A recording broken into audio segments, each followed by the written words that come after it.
Behemoth.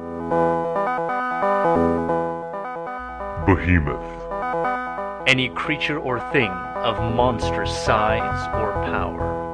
Monstrous size or power. Monstrous size. Monstrous.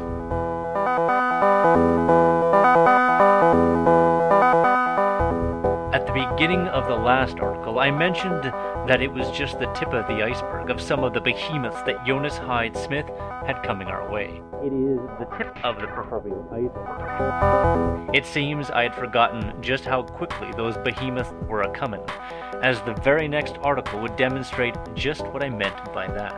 Or, at least I should say the next two articles, because this beast is just way too big to handle in one sitting. Topping out at 27 pages, oh my. I'm fairly certain that this is the biggest Mama Jama that we've got on Industry Broadcast. And I'm also pretty damn sure that no one's going to want to listen to me for the hour or 2 straight hours that it's going to take to get through this piece. So what are we waiting for, huh? This article won't read itself, and there's plenty of thirsty brains out there just itching to be filled to the brim with the 16 metric tons of insight contained within these pages. Grab yourself a cup of your favorite poison, make yourself comfy, because this is Industry Broadcast.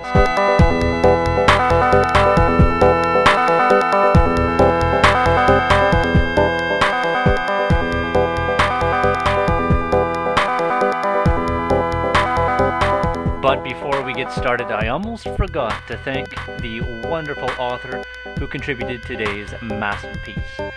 Of course, it's no other than Jonas Hyde Smith, PhD, the first PhD author that we have contributing to IndustryBroadcast.com, who holds that degree from the IT University of Copenhagen.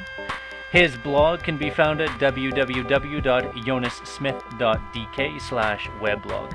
And as I mentioned before, another site that's got his name on it is www.game-research.com. So now that we know who to thank for the next hour of our lives, let's get on with the show. Today's article is titled The Road Not Taken, The Hows and Whys of Interactive Fiction, Part 1. Historical Forward. The details, unfortunately, are rather sketchy. This should not come as a surprise, since after all, the people involved had very little idea what they were doing. Surely when Don Woods, a student at Stanford University's Artificial Intelligence Lab, sat down at his keyboard one day in 1976 to write an email, he didn't realize that he was also about to write computer history. Woods was determined to get in touch with a certain Will Crowther. Not that Woods had ever met or spoken to Crowther. Actually, he didn't even know Crowther's email address. The reason for Woods' search was a computer game. Now, this may well convey the wrong impression, because the game in question would surely stand out amongst its digital descendants of our day. Today's games are audio-visual endeavors produced by teams of dedicated full-time designers. The game that had so intrigued Don Woods was something else completely. It had no graphics, it had no sound, but nevertheless it was known as adventure. Deducing a person's email address from a name would soon become hard, bordering on the impossible. In 1976, however, only a handful of servers were connected through the ARPANET. Woods simply tried them all, using Crowther @ as a prefix. In the message, which reached Crowther in Boston, Woods expressed his admiration for what he had found on the university computers. Adventure had been born in an attempt to combine Crowther's interest in programming, caving, and fantasy role-playing. The small program was a crude cave exploration simulator, which let the players interact with an environment of caves interconnected through what the famous opening line of the game described as a twisty maze of passageways, all alike. Now, at the time of Woods' enthusiastic email broadcast, Crowther was somewhat busy contributing to the foundations of the ARPANET. Woods, however, has less momentous things in mind. He wanted, most of all, to expand and improve on the rather bug-ridden and frame-like structure that was adventure. Perceiving this as a flattering display of interest rather than an infringement of authorship, Crowther happily gave Woods his blessings. For this was indeed no scheme to change the world. By his own admission, Crowther had been satisfied that his kids considered the game a lot of fun, and Woods thought it appropriate to expand the structure, add to the game's fantasy flavor in recognition of his admiration for J.R.R. Tolkien, and then graciously leave the game behind on the network while going away for the summer. There was a certain sense of naivete and unconcerned playfulness in the air when interactive fiction was born. The people involved, indeed, had little idea what they were doing. Only in retrospect can we hear the distant sound of trumpets. Stories are not what they used to be. There was a time when the bourgeois novel, leaning heavily on the time-honored tradition of classic Greek drama, represented the epitome of the narrative perfection. The 20th century saw an end to this ideal. Artists of most media joined forces in an aggressive attack on what was seen as uninspiring conventionalism, a conservative craftsmanship that hindered any radical potential of the art. These artists were modernists, and almost by definition, a modernist must attack tradition and the shackles of convention. By painting what had been accepted as progress towards truthful representation, now was accused of cowardice and even hypocrisy, as its striving for truth in perspective was considered both naive and ideologically based. In literature, following examples set by the provocations of Joyce, Kafka, and Borges, and others, modernism made a spectacle of challenging narrative cohesion, particularly by employing motives and techniques inspired by the thriving science of psychoanalysis. Filmmakers such as Bergman, Fellini, Antonioni, and others later employed a modernist aesthetic as part of a quest to raise the cinema to the level of an art form, and relied heavily on the deconstruction of Hollywood conventions and a focus on internal and often seemingly psychopathological realism. In what may be termed linear media, one can observe a tireless attempt to confront the limits of the narrative form. The streams of consciousness and rigorous jump cutting have been an attack on the vice-like causality of linear projection and printing. It has been an attack on the seductive qualities of traditional fiction and a call for more critical audiences, an audience in charge and in a state of constant reflection. It has in many ways been a call for interactive fiction. This article attempts to map the promises and the limits of interactive fiction. This task is undertaken in the spirit of enthusiasm, but also with a critical sense of purpose. While this article is no manual for the construction of such fiction, and certainly has no wish to promote one design style at the expense of others, it does take the form of a critical inquiry into what has been said and done in the field. For, as I hope to make clear, some rather unfortunate choices have been made. The title of this paper refers to the themes that will be examined within.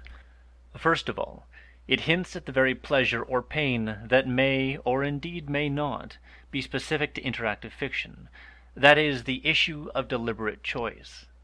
Secondly, and more importantly, it serves as a heading for a description of how the future of interactive fiction seems to lie in the very opposite direction from where it has been headed since adventure, and b, how a disturbingly large number of people, in an effort to theorize the phenomenon, have walked down a crooked path that unfortunately leads nowhere in particular.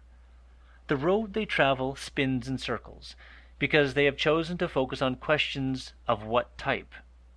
In this paper I argue that to understand the limits and potential of the phenomenon, one must start with the questions of how and why.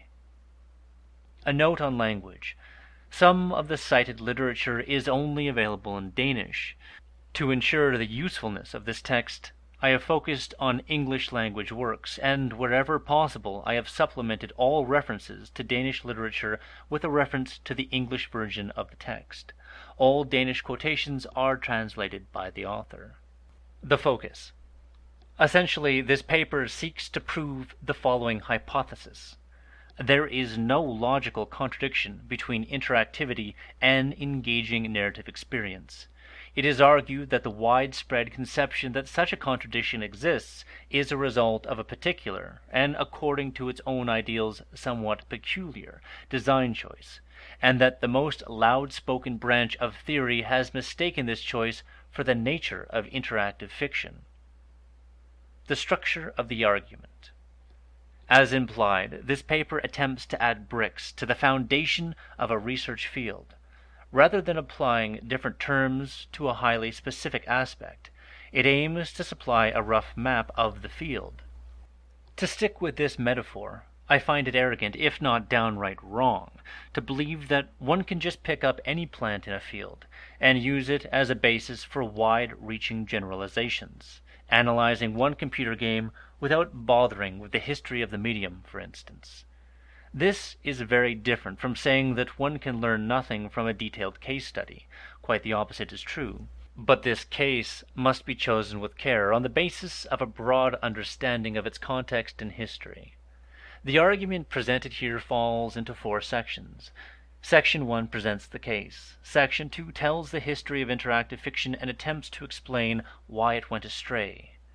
In the service of illustration and grounding, the game Gabriel Knight 3 is a typical example of the genre and is analyzed. Section 3 confronts existing theories of interactive fiction. This section argues that, while impressive work has been done to systematically approach the subject, much effort has been wasted in a battle of words. Theorists from humanist disciplines have fallen victim to what may be termed a substantialist fallacy, thereby actually working within the same faulty or unconstructive framework of the game designer. As an alternative, I suggest an increased focus on why anyone would want to spend time on fiction in the first place, and call for heightened attention to the need for interdisciplinarity. Section 4 sums up the arguments and presents the ideas for future research. Terms used. Not surprisingly, the explosive spread of digital communication and the rapid changes these technologies have undergone has left us somewhat at a loss for words. What was almost securely categorized under a heading of number-crunching hard science broke loose rather unexpectedly and became a full-fledged medium. Computing, so obviously a method of calculation, became a medium of communication. Meanwhile, with the growth of an industry able to promote its services almost entirely on the grounds of novelty, considerable sums were spent on the word game. New terms were coined and shaky metaphors constructed in a haphazard manner. What we have from this source is a plethora of ad hoc terms counting such notabilities as cyberspace, information society, global village, and a true magnet of fragile definitions like interactivity. Certainly, the major players on the market were never at a loss for words. Some might even argue they used far too many. To reach any sort of progress in any scientific endeavor, knowledge must first be systematized, hypotheses operationalized, and terms clarified. With this in mind, I carefully use the following. Interactive fiction. A highly contested, some would say ideological term. It was formally introduced in a Byte article in 1981 as a label for what had previously been known as story games or compunovels. It was used as a label for story-centered computer games. At other times, however, it has been applied to books, most notably the Swords and the Sorcery series of the early 1980s. The cover of board and role-playing games designer Steve Jackson's The Citadel of Chaos promised a fantastic story with you as the hero. Espinar Seth in 1997 claims that the term unjustly connotes freedom and revolutionary potential. Indeed, like interactive entertainment, it appears to be a way for both industry and players to escape possible pubescent connotations of computer games. Finally, it should be noted that many fans exclude anything from this category that isn't the real, that is the old, form of the adventure game. In other words, they exclude anything that is not purely textual interaction. In this paper, the term signifies any fiction in which the user is required to participate at the level of the sujet. The adventure game is used interchangeably. Interactivity. While this term has proven extraordinarily slippery and hard to define within media studies, it will be used loosely as a measure of a medium's potential for letting the user shape contents and form. Sujet, or sujet, the denotative level of a text, as opposed to fabula, the mental construct of the individual reader. These terms have the disadvantage of being obscure, but the clear advantage of being uncontested. Interactor. The user of interactive fiction. The interactor exists between old categories such as the author, the reader, and the viewer, but it is best thought of as an agent in the world made by others. A virtual representation of the interactor would be referred to as an avatar. Interactive fiction is a young research field, to say the least. Terms employed within the design community are often unknown even to players, and in order to avoid misunderstandings, I make comprehensive use of explanatory notes and illustrations. Section 2. The Hows of Interactive Fiction. Adventure games were always a little different. Set apart from the mainstream of computer games by their focus on contemplative deduction and their lack of immediate commercial appeal to the owners of arcades, they have long been considered worthy of attention from even the most serious of the old media. Far from the hard rock soundtrack and junk food of contemporary arcades, adventure game players would sit silently in the night, pondering the logical puzzles that soon became an important hallmark of the genre. Thus, these games would fall squarely within the category of fine art, in that they required intense contemplation and reception, as do literature and painting, required, or at least invited, solitary reception, as do literature and painting. They were obviously based on story types found in literature, although the crime, mystery, and fantasy templates often employed would not qualify as highbrow. Western culture speaks of art in the language of literature. Artists are identifiable individuals with a need to express deep-felt insights into the human condition, preferably with no thoughts on marketability. Franz Kafka, in this perspective, was an artist par excellence, as he preferred to see much of his work burned before he died. The artist as person criterion has forced filmmakers and critics to perform a rather peculiar maneuver. In order to define film, a highly collaborative form of expression, as art, the filmmaker has had to become an auteur, a writer who paints with the camera as his pen. In the words of film critic Alexandra Ostruk, after having first been a gesture attraction in a marketplace, then an entertainment form much like a boulevard theater, or finally a means of storing the images of an epoch, film is little by little becoming a language that is a form in which an artist may express his thoughts, however abstract they may be, or articulate his problems, as had it been an essay or a novel. A similar strategy was employed by adventure game designers. The game industry has traditionally been peopled by anonymous craftsmen, but within the adventure game genre the auteur principle has produced such titles as Roberta Williams' King's Quest and Al Lowe's Leisure Suit Larry. So indeed, adventure games have tried to remain different, but are they truly more worthy of cultural recognition than other genres? Obviously, this is a dangerous question, but I suggest that a case can be made for the opposite position, that being adventure games in their present incarnation are the least interesting of all. This requires an explanation, and for that we must inquire into the history of the matter. At the time when Will Kraut was writing the first lines of adventure, dungeon exploration was already a popular pastime in the computer community. In 1972, Gregory Yob of the University of Massachusetts had developed the legendary Hunt the Wumpus. Wumpus is actually considered too crude to qualify as an adventure game, as the input of the interactor was restricted to a multiple-choice response in the form of direction, for example north, and one principal action, shoot. Although at this time producers of arcade games, particularly early believers at Nolan Bushnell's Atari, were experiencing a number of remarkable successes with titles such as Pong, programmers of the time-sharing networks had little thought for marketing their entertainment products. Mainframe-based games were considered collaborative endeavors in a culture that conceived of computers as a means of resource and knowledge sharing. That is, of course, until Zork came along. Sensing unfulfilled potential in adventure, an MIT-based group began working on a more complex and artistically rewarding game, which was to dramatically enhance the interaction between the machine and the interactor. In an effort to decrease the level of frustration stemming from the inhibiting parsers of earlier attempts, the programmers of newly founded Infocom went to work on allowing the machine to make qualified guesses as to the wishes of the interactor. Zork, communicating only in text, greeted the interactor like this. West of house. You are standing in an open field west of a white house with a boarded door. There is a small mailbox here. Greater than sign. The greater than invited the interactor to state his wish in natural language. The command open mailbox, for instance, would motivate the response, opening the mailbox reveals a leaflet. The strength of Zork was its ability to respond creatively to unanticipated and unknown commands.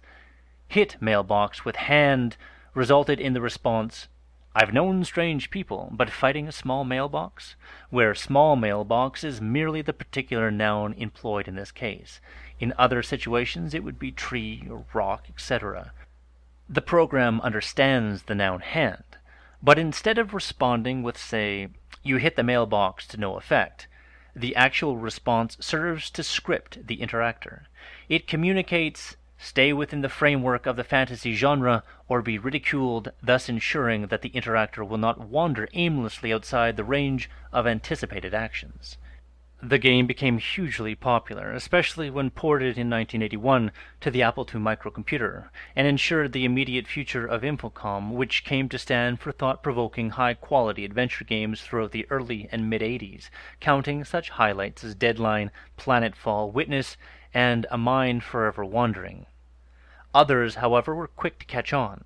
With the growing penetration of microcomputers, a market appeared for games that were not dependent on repeated restarts that were a certain feature of arcade games.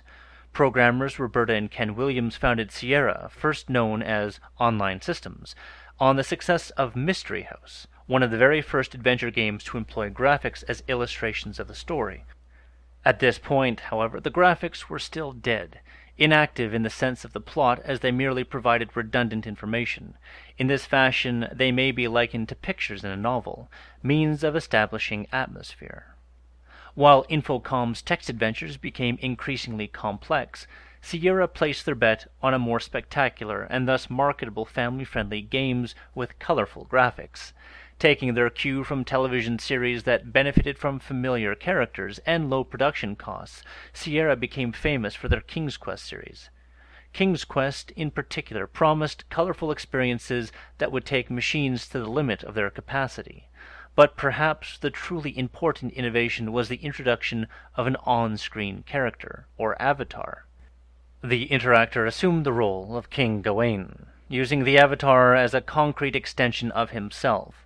Although surely felt as limiting to the explosive imaginations of die-hard Zork fans, this construction did serve to ground the interactor within both story and genre, and to minimize the spatial confusion that might arise from purely textual descriptions. With one very important exception, this was the dominant form of the adventure game until 1987. The exception was a very strange concept known as Little Computer People. Now, following a number of unfortunate dispositions, the once proud Infocom had been acquired by Activision, who were known for their contributions to the arcade genre. The takeover, however, did not sit well with the Infocom artist, who saw the development as a threat to their artistic integrity, and to what was seen as the style and humor specific to Infocom. Little Computer People was a game unlike most. Actually, it was not even a game by most standards. First of all, it had no goal, no way of unambiguously winning or losing. The role of the interactor was to look after a man living in a 3-story house, no more, no less. The on-screen character needed food, sleep, and comfort to survive. If he were mistreated, he would grow listless and perhaps sick. Although a similar structure was later used for bestsellers such as SimCity and The Sims, and obviously it also resembles such phenomena as Tamagotchi, Little Computer People received nothing but scorn from the Infocom crew. The celebrated Infocom creators of interactive fiction saw their own way as ultimately superior to this virtual pet. They should perhaps have looked a little more carefully. Meanwhile, a new player arrived on the scene. LucasArts, backed by the thriving Lucasfilm empire, set out to conquer the adventure game industry, and did very well indeed. Perhaps their fresh perspective allowed them to boldly discard what had been considered an essential component of the genre, the textual interaction. Just as likely, though, it was a sure grip on the other forms of narration that allowed them to eradicate the alienating effect of the parsers that would often force the experience dangerously towards a word-guessing game. In Maniac Mansion, they aimed at continuity and flow by inspired use of the point-and-click interface. Realizing the potential of this approach, Sierra quickly adapted, but LucasArts ensured their position with Zack McCracken and Alien Mindbenders, Indiana Jones and the Last Crusade, Loom, and the Monkey Island series. With few variations, the point-and-click interface dominated the adventure genre in the 90s. Indeed, the form seemed to have remained essentially the same, while dramatically increasing storage media capacity has motivated an explosion of audiovisual sophistication in what some have seen as the immature focus of dazzling effects. Most notably, the aesthetics of Hollywood cinema were embraced halfway through the decade in a costly attempt to substitute computer-drawn 2D graphics with digitalized film. Almost invariably, the prohibitive expense of needing to shoot every action performed without relying on any sort of computational shortcut resulted in games suffering from painfully rigid structures. That players could still be swayed by less dazzling displays, however, became more than evident with the unprecedented success of Myst. To some extent, Myst may have been seen as a counter-reaction to the still more linear structures dominant within the genre. The almost meditative and highly process-oriented experience apparently spoke to a new audience that cared little for more action-tilted games.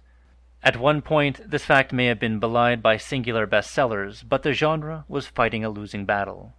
The decline had little to do with the interfaces and even less to do with the visuals, but time was running out for a breed of games that strove to lead one interactor through a pre-written story. As network technology blossomed in the mid-90s, computer game playing became once again a more social activity. From the public arcades of the 70s, the 80s had brought computers into the privacy of consumer homes. This was the perfect setting for games and deductive logic, but now the possibilities for intelligent and less predictable opposition and team play sparked a cry for connectivity for games that allowed several players to interact within the same environment. This was a demand that the adventure genre could not honor. Since adventure games following adventure have been character-oriented, the worlds created have been mere backdrops, objects nothing but stage props, in essence just as dead as the graphics of Mystery House. Everything is set in motion by the choices of the interactor that work rather like the movie director's call to action. In a time of networks, the excruciating linearity behind traditional interactive fiction stands out in flashing neon. The much-touted interactivity of interactive fiction seems little more than a gimmick added to stories that perhaps belong in another media. For a clearer diagnosis, we need to take a closer look. The following section presents a brief analysis of a carefully chosen specimen. The Linear Case of the Shadowhunter, an analysis of Gabriel Knight 3. I have claimed that the difference between adventure and its predecessors is mostly cosmetic. Now, whether a certain change in expression is purely cosmetic may, of course, be a question of heated debate. While many would probably argue that adding sound to movies may be considered substantial progress in narrative terms, other surface changes, such as the switch to a modernist style of painting, may also be construed as purely cosmetic change. Thus, whether the alterations and subtle techniques employed in contemporary adventure games are in combination sufficient to count as fundamental change is not a question easily answered. The aim of this section is more modest, to show that present-day adventure games suffer from almost the exact same range of problems that faced Crowther and Woods. Secondarily, I provide the argument that the present form is a consequence of a way of thinking common to artists of linear media. To do this, I will perform a brief analysis of a game that seeks to embrace tradition and carry on the genre. Gabriel Knight 3, blood of the sacred, blood of the damned. I assume that some generalization will be possible considering that the case is situated within the history described above and handpicked for its general qualities. For a recent and highly influential discussion of case study methodology, see Fleischberg in 1991. Sangreal are the first audible words we hear. Amid swirling shapes and patterns, human figures are seen standing in a dimly lit compartment. Details are impossible to make out, as the blurry vision is suppressed by a feverish dream, peopled with creatures of legend. This is the beginning of an adventure. Willing or not, from this moment we must pursue the answers to a mystery set in motion by others. While we, the interactor, watch the introduction to Gabriel Knight 3, we were, if we listened carefully, perhaps able to pick up the muffled sound of a train in motion. As Gabriel, our avatar in the game world, painfully comes to his senses, we find that we are indeed on board a train. The sounds are diegetic, but we are diligently pursuing the enigma that is the story, and struggle with the puzzles that would bar our way from another interpretation presenting itself. Whether intentionally or not, the designers, by choosing the sound of a train, have employed a fitting metaphor. Indeed, there is only one path. Still, independent of our input, Gabriel stumblingly leaves the train at the first stop. On the darkened platform, he is greeted by a conductor who informs him that a taxi is waiting outside the station to take him to a nearby hotel. We have just witnessed the full introduction performed as a 2D cutscene, one of 4 modes of gameplay.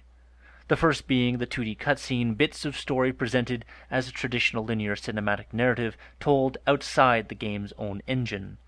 The 3D cutscene, usually dialogues or small one-location drama told within the engine. The default setting has prescribed editing, choice of camera positions, etc., but the interactor may maintain control of the camera if desired. The third being the special puzzle interface. Puzzles of deductive logic have been a steady feature of adventure games since Adventure. Gabriel Knight often transports the interactor to special modes of interaction in order to solve a given puzzle. The last is 3D action. Most of the game is played with the interactor in control of one of 2 main characters, Gabriel and Grace. The action is shown in polygonal-based 3D graphics, allowing for extensive freedom of movement within the scenery. Whereas Myst and its contemporaries used a limited collection of still images, sometimes enough for animation, the engine of Gabriel Knight is able to compute and display any camera angle on the fly. Untraditionally, the interactor is mainly in control of the perspective, mimicking a moving camera. Thus, the user may move the perspective around and only needs to click on objects that should be handled by the avatar. In the tradition of cinema, the perspective may roll, pan, tilt, and track, but may not pass through solid objects. The limits of freedom. Standing in the sunny hotel room, at the first moment of interaction, the world of Gabriel Knight appears open to the interactor. A flight of stairs lead downwards into a small rural French town that seems at first charmingly alive. The hotel staff display mild interest, but otherwise most characters in the hotel often ignore the snooping Gabriel unless spoken to, letting the inhabitants seem to mind their own business and often seem annoyed when the ignorant American commits yet another social faux pas, is an inspired design decision. It goes a long way towards masking the fact that these creatures do nothing, and indeed do not exist but for their importance to Gabriel and Grace. Now this may appear glaringly obvious, as in many ways this is analogous to movie characters that, strictly speaking, do nothing off-screen. But when this principle is translated into game terms, it possesses a serious problem, a problem of predetermined causation. Imagine, if you will, a sequence of events, connected by causality. A murder leads to a hunt for a perpetrator, which is ultimately caught. If this is the story one wishes to tell, a free protagonist becomes a threat. Surely one cannot allow the protagonist to make choices that derail the narrative. The risk is obvious that the story would never get told, and the interactor will be bored as nothing happens. A designer who wants to tell the story of how A leads to B while maintaining an interactive element will start going to great lengths to ensure the interactor that the choices he makes are important, while making obviously sure that they are not. Enter the puzzle. As the designer cannot let the interactor upset or change the series of events in any important manner, he is faced with the choice of either letting the interactor watch passively as events unfold, not a game by any definition, or maintaining that the interactor is important by other means. The strategy chosen throughout the history of interactive fiction is that the interactor is the starting gun. Only when cued by the interactor, the inertia of the story is dispelled and the narrative progresses. Such cues may take any form, but since walking through an open door is seldom associated with glorious victory, doors in adventure games tend to be locked. The quest now becomes one of finding the key, the crowbar, or better yet the rope that when used with the hook will grant the avatar access through the window instead. Puzzles rarely have more than one solution, so often the freedom of the interactor is limited to discovering the right choice. It is a question of solving a story rather than participating actively. In Gabriel Knight, much time is spent pursuing obscure evidence for clues to the many deductive geometric puzzles that sometimes threaten to halt the game entirely. The fact that finding the solution to such a puzzle instills the interactor with an unambiguous sense of victory may explain the genre's penchant for detective fiction that often celebrates the relationship between logical reasoning and success. The horrors of geometric progression. While the main barrier to consequential interactivity is the problem of causality, the interactor as the starting gun approach presents the designer with more pragmatic difficulties. If the object only reacts in strict correspondence with a predetermined reaction, and thus is not an object with special properties, but rather known to the engine merely as a graphical element, then every reaction to every possible action needs to be programmed. Similarly, if for instance the interactor of Gabriel Knight guesses the truth about the Freemasons operating in the area, he may not act upon this knowledge before the appointed time. In essence, the interactor will know more than the avatar does. The exposure of the secret society is carefully entwined in other story elements, and if the interactor were able to alter the order of events, however slightly, the whole structure would have to be rearranged. This problem presents itself to the designer. As a fear of geometric progression, if choices really mattered, a tremendous amount of expensive material or lazy bytes would not be displayed to a given interactor, and the manuscript of the game would soon become impractically complex. Roundabouts and plot points, a model of traditional interactive fiction. Models work best in retrospect. While one may unconsciously, perhaps, base a narrative upon time-honed templates, a scientific model should only, and indeed can only, deal with realities, whether concrete or theoretical. What models do best, then, is alert us to general principles in what may seem at first glance random, and indeed to remind us that what may seem natural is often, though far from always, merely traditional. Such a structuring of events may even, as cognitive film theory has suggested, be a standard model of human perception. Traditional interactive fiction often works towards maintaining this overall form. From a position of ignorance, the interactor is taken through a learning process that ends in a climax. The above model works on the level of the sujet, but as the interactor may well use or abuse his control to flatten or break this curve, a more enlightening approach may focus on the amount of interactivity present throughout the course of events. Such a model has been proposed by game designer Michael Vallour on the basis of a rigorous analysis of the hows of the genre. While the interactor may enjoy some freedom within Chapter 1, and even some influence on the temporality, he must conform in the end to the logic of the narrative if he wants to proceed. Although this model gives little indication of the circular paths that the interactor must often follow in search of idle clues, it is a very accurate description of how the structure works. Against text. But the structures are arbitrary. They can be changed. Before we attempt this, however, we need to realize one thing. The problem is in the words.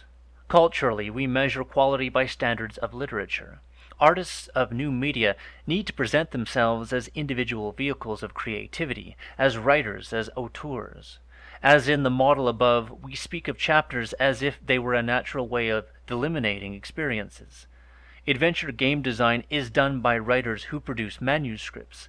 If these manuscripts map any sort of narrative processes, they will have endings.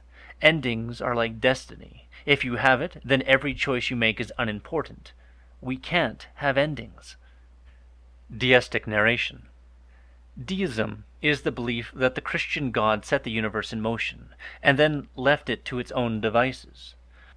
Presumably, this God did not plan for all contingencies. Actually, according to this belief, God didn't plan for anything, but merely constructed a frame. What is narratologically important is that events will occur, stories will appear, on the basis of ground rules and relationships. Perhaps J.C. Herr's analysis has been underrated due to its journalistic style, but I quote, "There are some major advantages to creating the world first and worrying about the characters and plot later. The Old Testament approach to game design. First of all, it's a way around the Pirates of the Caribbean syndrome, where you feel like you're on some sort of monorail through the game. You can veer slightly in one direction or another, but you can never go outside the lines. Either the characters push you back into the main lane by implacably parroting the same 3 lines, or the virtual camera takes you prisoner on a forced march of zooms and dolly shots." Herz mockingly describes Dragon's Lair as a worst-case scenario of cross-media hybrids. In her own words, the game was just a television that someone had made really, really difficult to watch. If the choices of the interactor are to have any significance beyond the continue/stop dichotomy situations, then everything must be open-ended. Such situations are object-oriented. To achieve this kind of freedom, the designer must lay behind the thinking of the writer and become an architect. The architect conceives of a building holistically. This is highly important for consistency and verisimilitude, but far more importantly, a building is not dependent on any specific action being performed inside of it. Instead, the architect draws the building with the highest degree of non-linearity, has it built, and then steps back. An example: a virtual living room is designed, an avatar is placed on a couch, and a dragon is placed under the couch. What we then have is not a story, but a story is what we may get.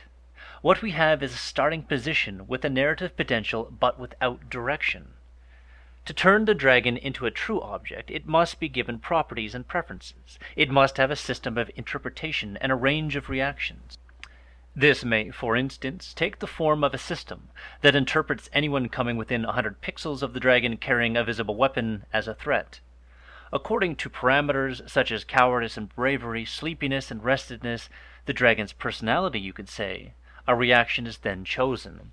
If the dragon's options are limited to fight and run, the interactor is likely to feel part of an outstanding artistic experience, but with only a few variables, what we have is a self-supported system of unpredictable direction, and better yet, we need no longer worry about the branching paths of geometric progression. Experiences from virtual worlds. The computer game industry may not appear to be sparkling with the youthful fervor characteristic of an innovative early 1980s. Still, newly developed technologies such as improved hardware for on-the-fly 3D graphics rendering are quickly adopted by a business that often markets its products by reference to minute improvements in frame rate. When the internet came along, it was not ignored. Newly found distribution channels were pushed to the limit. But inexpensive network technology also revolutionized multiplayer functions by letting several players interact simultaneously. As mentioned above, this was a dead end for character-centered adventure games, but the other genres competed aggressively for bandwidth. In 1997, though, a world was created. Origin, makers of the long-standing Ultima series, challenged the need for endings. Ultima and its predecessors had been fantasy role-playing games, often considered a subgenre of adventure games. Role-playing games, often heavily combat-oriented, typically follow the J.C. Hertz principle of Old Testament game design by establishing worlds in which stories may take place. The principles of random encounters and the importance of trade make a game such as Baldur's Gate highly flexible and, while not open-ended, highly unpredictable and customizable. Appropriately enough, Origin named their latest creation Ultima Online. Ultima Online was soon followed by competitors such as EverQuest and Asheron's Call. all follow the same general principles. Players purchase the game and then must pay a monthly fee to be allowed access. Once inside, the players create a character from a set of options, deciding on skills, character class, and various aesthetic settings. What happens then is a combination of the player's choices in relation to the choices of others, and of course the natural laws of the game world. The poetics of the starting point. Short of a frame, it is difficult to construct a model for a truly non-linear fiction. But the frame is all-important. At a glance, it may be difficult to appreciate the difficulties of deistic narration. It would perhaps seem that the players do all the work. In many ways, Ultima disproves this, for the game is crippled with problems of design. Despite the collaborative ambitions of Origin, and indeed the role-playing genre, teamwork in Ultima Online is more than difficult. The interface is arbitrary, communication is challenging, and the concessions to a range of connection types makes the game appear sluggish and unstable. But although these problems must be solved before much else can be achieved, the challenge of imbuing a starting point with narrative potential while weighing all elements against one another is the more daunting task. The unpredictability of this self-supported system makes it imperative that no major imbalance is introduced, as this imbalance is apt to increase over time. These are the problems most often mentioned by game designers, but as Janet Murray hints, deistic poetics will also need techniques for creating an atmosphere of true role-playing. Ensuring that all, or just enough of the players remain in character and thereby add to the enjoyment of others requires the careful use of genre cues and the introduction of techniques that reward role-play without restricting player freedom. A good example of the importance of cues is given by Murray. She describes how the liveliness and therefore successfulness of chatterbots is not dependent on the size of their vocabulary or their understanding of grammar, but rather on their ability to script the interactor. Thus, a psychotic girlfriend, by its very name, cueing the interactor, does a good job of subtly limiting the interactor's responses. While suffering from a broad range of childhood diseases, online role-playing games seem apt to change the future of the medium. It is good that a good case can be made that the industry shows signs of conservatism, and certainly the fantasy templates seem hard to put aside. But in this case, what is, from the perspective of this player, a narrative revolution has been started. Hardcore adventure fans mourn the apparent lifelessness of their genre, but if they looked a little more closely, they might realize that instead of dying, the genre has been adapted. And we'll cut it off there. Nothing like the 46-minute mark to say enough is enough, and we still have, 7 whopping pages left. So, join us tomorrow when we'll tackle the rest of it, and I'll take this opportunity to thank Mr. Jonas Hyde Smith for writing the first 19 pages of this tome, reminding all of our listeners that his blog can be found at jonassmith.dk/weblog. And also, let me take the opportunity to thank you, the listener, Who, me? for taking the time to read, listen, and contemplate the material contained in today's and tomorrow's article.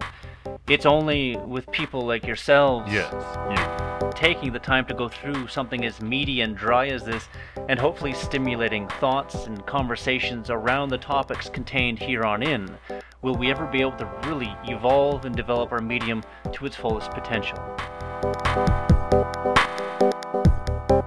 So make sure to tune in tomorrow, and I will top up this 3/4 full glass of insight from Mr. Jonas Hyde Smith, right here on IndustryBroadcast.com.